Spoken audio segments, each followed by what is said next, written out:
Rain splashed against the cracked pavement as a man curled beneath a torn army blanket, his trembling hands gripping a cardboard sign that read, U.S. Veteran.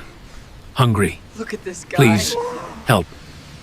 So People sad. streamed past him, fast, silent, pretending he didn't exist, until sudden laughter shattered the air. Two teenagers leaned over him, one white boy kicking his empty coffee cup so the few coins inside scattered into the gutter. Get a job, old man, he sneered, and the veteran's jaw tightened as he swallowed the humiliation like poison. But then a child's voice pierced the cruelty. Why are you being mean to him? The crowd froze. A little black girl in a yellow raincoat stood there, clutching a teddy bear.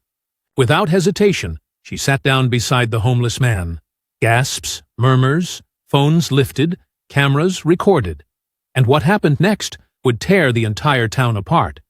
His name was James Carter, a 54-year-old Gulf War veteran whose mornings began in the shelter bathroom, splashing icy water on his face while whispering to himself, "Stay strong, soldier." His leg carried shrapnel. His mind carried nightmares. But the deepest wound was the silence, the way the world looked through him as though he had already vanished. Years ago, James had been a different man. Sharp uniform, steady posture, pride in his chest as he saluted the flag.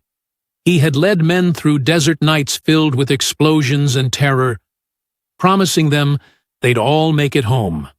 Some didn't, and though James did return, the war never really let him go. Loud noises made his heart pound like gunfire. Crowded rooms felt like ambushes. Sleep brought back the screams of his fallen brothers. Yet he tried to live a normal life.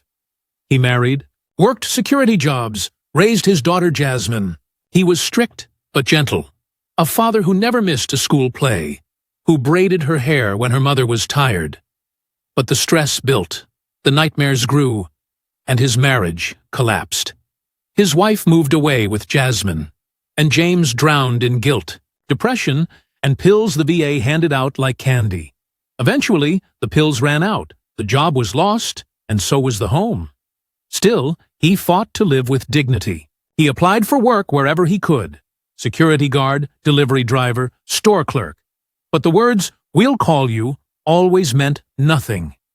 In grocery stores, clerks tailed him. On park benches, police ordered him to move. At the veterans' office, even the receptionist avoided his eyes.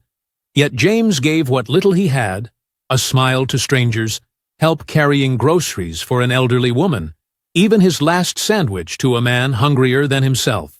At night, he clung to a photo of Jasmine, radiant at her high school graduation. Years had passed since divorce, and shame had walled them apart. But still he whispered to her picture, "One day, baby. One day I'll stand tall again." He didn't. No, this would be the last week his life felt normal. It began with whispers. At a cafe near the shelter, James overheard two men muttering, "Isn't that the guy who steals wallets?" "Yeah, cops picked him up last year. Heard he's dangerous." Lies, but lies moved faster than truth. Soon women clutched purses. Tighter, children were pulled away, and suspicious stares trailed him like shadows. Days later, James entered a convenience store. He picked up a loaf of bread, counted his coins carefully. But at the counter, the cashier barked, "Empty your pockets." James's face burned. "What? Why?" "You people think you can just walk in here and steal. Not in my store." The room froze. Customers stared. Phones lifted. James reached slowly into his pockets, producing only a crumpled dollar. The cashier sneered, "Get out." Outside, teenagers shouted after him, "Thief! Bum!" Each word landed like a punch.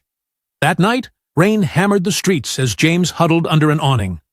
A police cruiser pulled up, headlights flooding him in harsh white. "Carter, stand up," the officer demanded. "What did I do?"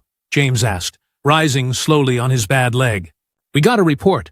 Man matching your description hassling women for money. That you?" James shook his head, desperate. "No, sir. I'd never." The officer smirked.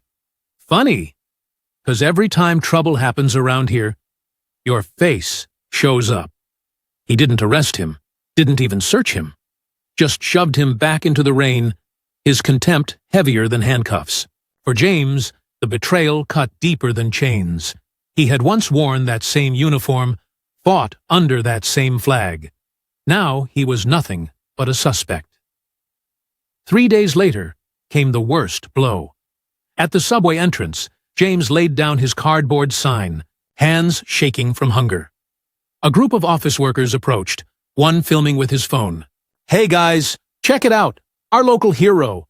Let's see what kind of patriot he is." They crowded around, jeering. One dropped a single penny into his cup. "There you go, soldier. Don't spend it all in one place." Laughter exploded as cameras rolled. James's chest burned with shame. He wanted to shout, to fight back, but he just lowered his eyes. That night, the video went viral. By morning, thousands had seen it, and the comments were worse than the laughter. "Worthless. Another bum pretending to be a vet. Should have stayed overseas." But humiliation didn't stop there. The next week, a wallet went missing at a coffee shop. Without hesitation, eyes turned to James, who hadn't even been inside. Security guards pushed him against a wall until the wallet was later found, dropped by another customer. No apology came. Just cold glares, as though innocence didn't matter. Another day, James tried to warm himself at the public library, only to be escorted out after a woman claimed he smelled dangerous. The guard whispered, "Man, don't come back. You're scaring people." Each incident was another nail sealing him into society's coffin. James endured it in silence, but inside, something was cracking. He was once a protector, a father, a soldier. Now he was a ghost, walking among people who only saw a threat.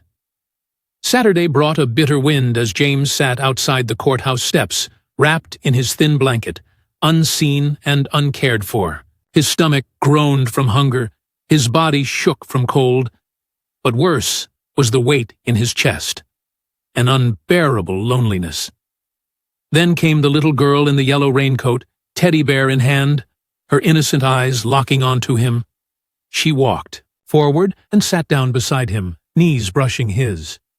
The street froze. Her mother gasped, rushing forward in panic. "Sweetie, get away from him!" But the girl shook her head firmly. "He's nice. He's not scary." James's throat closed, as tears stung his eyes. Around them, a crowd gathered, phones lifted. The same people who ignored him every day, now suddenly transfixed. A man in a suit sneered, "Lady, get your kid away! That man's a criminal!" The little girl turned her small face upward, her voice steady. "He's a soldier. My teacher said soldiers keep us safe." Her words sliced through the noise, like lightning. The crowd fell silent. James bowed his head, shoulders trembling, and for the first time in years, he cried. Tears rolled down his weathered cheeks, each one carrying years of humiliation, pain, and silence. And in that moment, the truth hung naked in the air. The child saw his humanity. The adults had buried it. The video of the girl sitting with James spread like wildfire, but unlike the cruel clip before, this time the world didn't laugh. Headlines blared, "Little girl defends homeless veteran." "Child's innocence shames a city." TV stations replayed the clip on loop. Social media argued. Some still called James dangerous and worthless. Others said he was living proof of America's failure to care for its own. Reporters swarmed him, shoving microphones in his face. Politicians posed beside him, promising change. Charities raised thousands in his name. But James knew the truth. It wasn't the cameras that saved him, not the sudden outrage, not the fleeting sympathy of strangers. It was the compassion of a child who sat beside him when no one else would. A week later, James stood trembling on his daughter Jasmine's doorstep. He hadn't seen her in years, hadn't dared face her. Now, as the door creaked open, his voice cracked. "Baby girl, I'm still here." Jasmine's eyes filled with tears as she threw her arms around him, her embrace tighter than any uniform ever felt. For the first time in years, James felt seen, not as a burden, not as a suspect, not as a shadow, but as a father, a man, a human being. Yet, as the rain fell outside, one haunting question lingered in the silence. Why did it take the innocence of a child for grown adults to finally see the humanity of a man? A child's compassion changed one man's life. Imagine what could happen if we all chose to see the humanity in others. Comment your thoughts and subscribe to keep these stories alive.